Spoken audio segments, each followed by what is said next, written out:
Kenapa begitu banyak teman-teman kacer mania itu gagal dalam merawat burung kacer? Bertahun-tahun dirawat nggak jinak-jinak, selalu saja giras. Bertahun-tahun dirawat nggak mambung-mambung, nggak mau merontokkan bulunya. Bertahun-tahun dirawat tidak kunjung gacor ini kacer.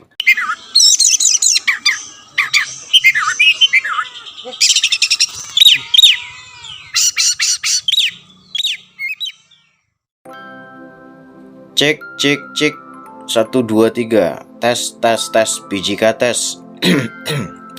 Assalamualaikum warahmatullahi wabarakatuh. Kicau mania, kacer mania, dimanapun kalian berada, kita berjumpa kembali. Pastikan kalian selalu sehat, selalu ceria, selalu gembira. Tentunya tidak kurang suatu apapun. Kalau tidak kurang suatu apapun itu berarti mau beli rumah, duitnya cukup. Mau beli motor, duitnya cukup. Mau beli mobil, duitnya juga cukup. Mau ngajak anak istri jalan-jalan, duitnya cukup. Berarti sukses. Nah, untuk kalian semua yang masih bingung, waduh ini pusing nih keuangan morat-marit, tetap semangat, jangan pernah berputus asa. Sama seperti kita merawat burung kacer, ya kan?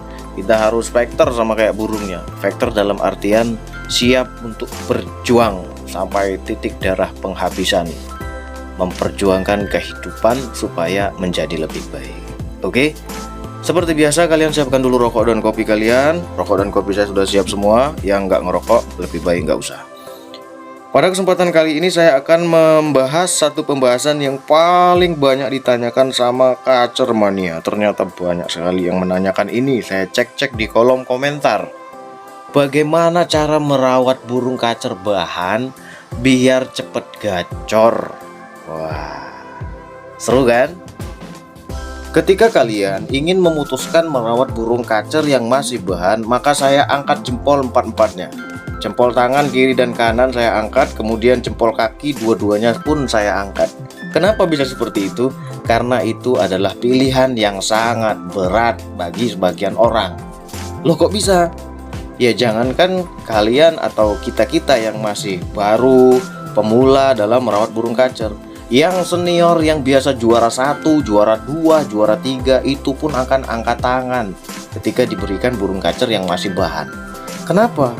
Karena sulitnya merawat burung kacer yang masih bahan.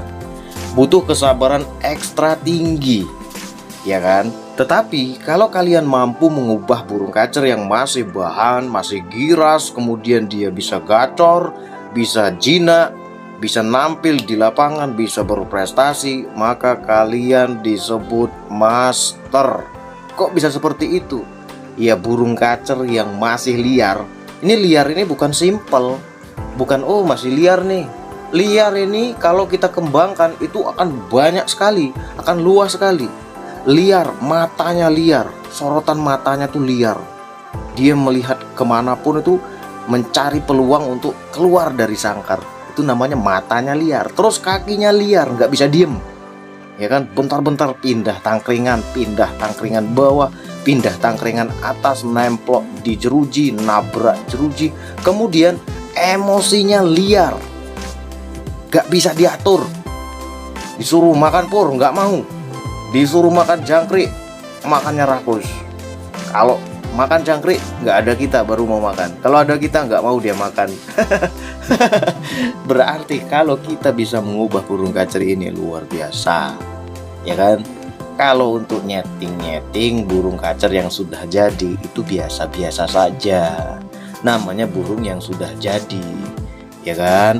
Tentu mentalnya sudah ada. Kalau burung kacer yang masih bahan, mentalnya pun hilang. Itu yang membuat kita pusing 7 keliling. Nah, sekarang pasti kalian sudah mulai nggak sabar. Apa saja sih aspek-aspek yang perlu kita perhatikan pada saat kita merawat burung kacer yang masih bahan itu? Cepetan buruan ngomongnya jangan bertele-tele. Sabar, kita seruput kopi dulu, ya kan? Biar kita nggak stres. Wah, mantap juga nih kopinya, walaupun udah agak dingin. Yang pertama yang harus kita perhatikan pada saat kita mau merawat burung kacer yang masih bahan adalah kalian perhatikan postur tubuhnya.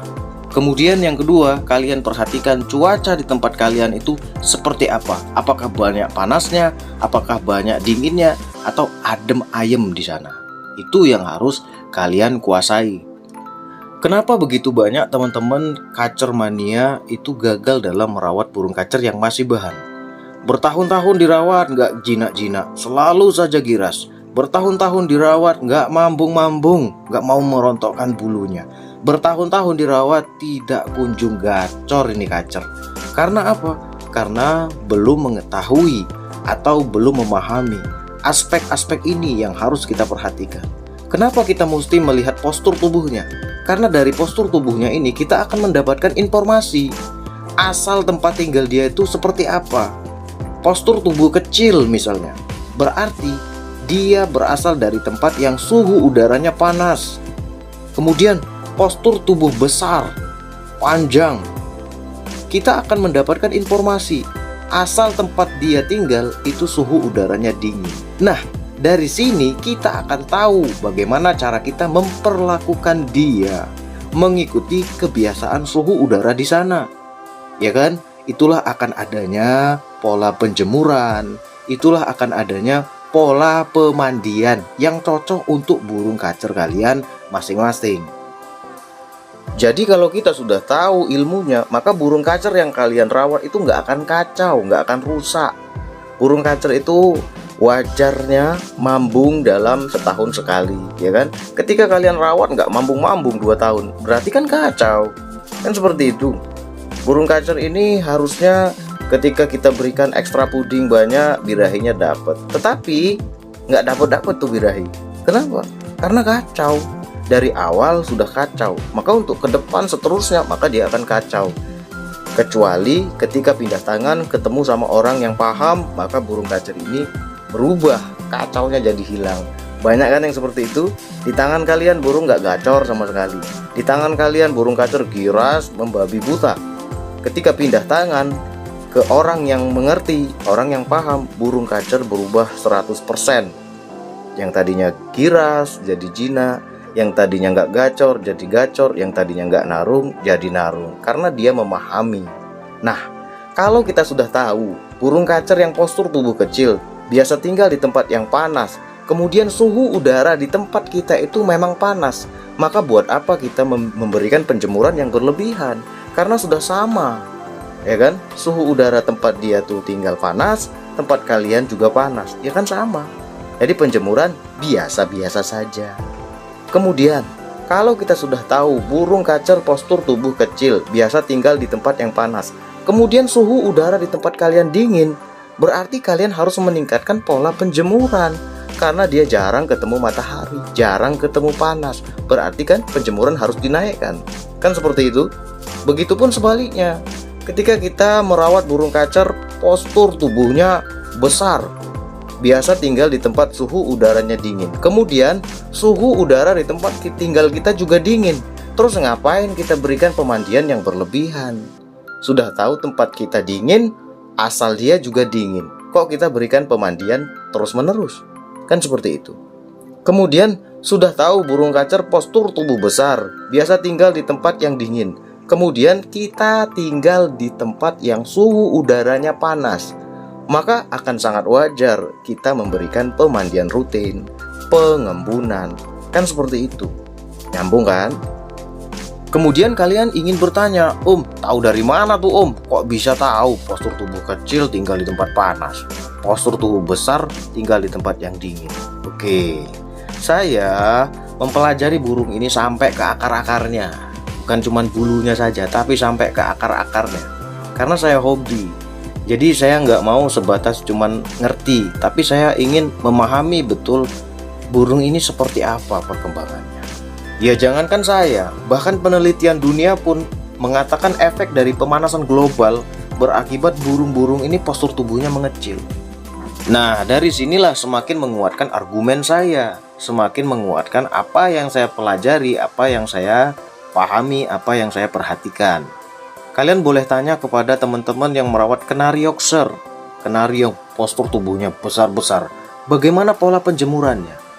Kalian boleh tanya kepada mereka. Kemudian kalian tanya kepada perawat-perawat kenari lokal. Itu kalian tanya seperti apa penjemurannya.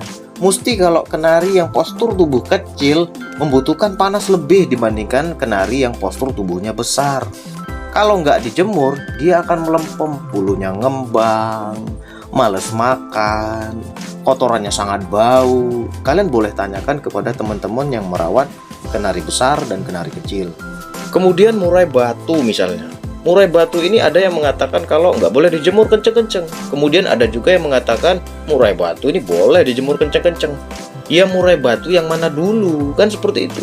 Untuk murai batu bahkan lebih mudah kita mengetahui asal tempat tinggal dia itu di mana, dari mana, dari polanya. Banyak kan artikel berserak di internet itu. Artikel tentang murai batu, polanya itu menggambarkan asal tempat dia tinggal. Ya kan? Yang nggak boleh dijemur kenceng, murai batu mana dulu? Kan seperti itu. Kalau murai batu Medan, postur tubuhnya besar, badannya besar, biasa tinggal di tempat yang dingin. Ya bedalah dengan murai batu Nias, tinggal di Kepulauan Nias, daerah pantai. Ya kan? Daerah pantai itu seperti apa? Panas kan? Postur tubuh Nias itu seperti apa? Kecil kan? Nah, dari sini kita akan tahu cara merawat dia itu seperti apa. Ya tinggal kalian kembangkan saja. Tuhan itu menciptakan suatu makhluk mesti akan sesuai dengan tempat tinggal dia, mesti akan sesuai dengan tempat dia nyari makan, dan makanan dia bentuknya seperti apa. Kalian bisa perhatikan burung bangau, kakinya panjang-panjang. Kenapa seperti itu? Karena tempat dia nyari makan itu genangan air, ya kan? Ya di pinggiran pantai, ya di rawa-rawa. Kalau kakinya pendek, ya dia bisa tenggelam, kelelep dianya. Kemudian paruhnya kok panjang, ya sesuai dengan apa yang akan dia makan, ikan yang berada di dalam air, ya kan? Kalau paruhnya diciptakan pendek, ya mesti airnya akan masuk ke dalam hidung dia bisa tersedap, kan seperti itu. Lehernya panjang, semua menggambarkan kebutuhan dia, tempat dia tinggal, cara dia mencari makan. Tapi ingat, yang kita bahas ini adalah hewan, burung, ya kan, bukan manusia. Kalau manusia punya akal dan pikiran, bisa menyesuaikan sendiri.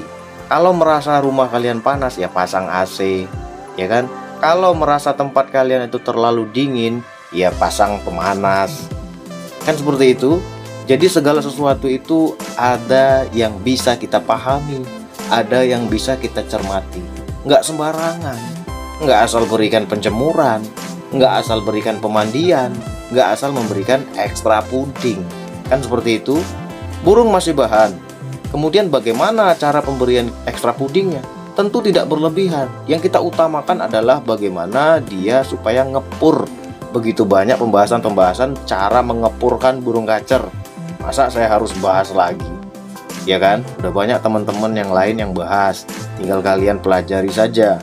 Kemudian untuk ekstra puding, kalau dia sudah ngepur, maka ekstra puding minim. Tidak usah terlalu banyak. Dari postur tubuhnya pun bisa kalian ikuti kalau kalian takut untuk memberikan ekstra puding minim.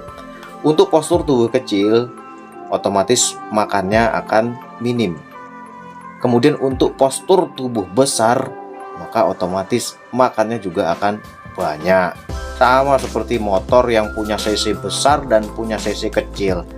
Tentu bahan bakarnya itu akan beda konsumsinya, ya kan? Semakin besar cc-nya, semakin besar bodinya, semakin berat rangkanya, maka semakin boroslah bahan bakarnya. Semakin kecil, ringan, cc-nya kecil, ya kan? Maka semakin iritlah kendaraan itu. Kan seperti itu, bisa kalian pahami, bisa kalian kembangkan kan? Masa kalian nggak bisa kembangkan? Udah segampang itu saya berikan pembahasan. Kalian harus pahami betul-betul, jangan cuma menyimak, masuk kuping kiri, keluar kuping kanan. Besok nanya lagi. Semoga info ini bermanfaat. Jaga selalu kesehatan kalian. Wassalamualaikum warahmatullahi wabarakatuh.